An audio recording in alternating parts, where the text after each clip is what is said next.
পৃথিবীতে সবচাইতে শ্রেষ্ঠতম দোয়ার স্থান হলো মা বাবা। ওই মা বাবা যদি হাত পাতে আরশ পর্যন্ত পৌঁছে যায়, ওই মা বাবা যদি বদদুয়া করে, পৃথিবীর সব তীর সব টার্গেট মিস হতে পারে, কিন্তু মা বাবার বদদুয়া কখনো মিস হয় না, কখনো মিস হয় না।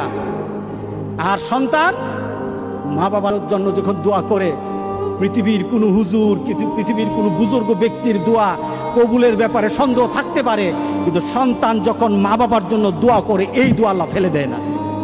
সুবহানাল্লাহ।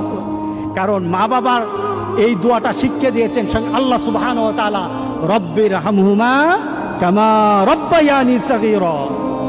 আপনি কবরে থাকবেন, আপনি প্রত্যেক নামাজে আপনার সন্তান দোয়া করবে আপনার জন্য, রব্বির হামহুমা কামা রব্বায়ানি সগীরা। করেন, মা বাবার জন্য দোয়া করেন প্রতি নামাজে বলেন মা বাবার জন্য, রব্বির হামহুমা কামা রব্বায়ানি সগীরা।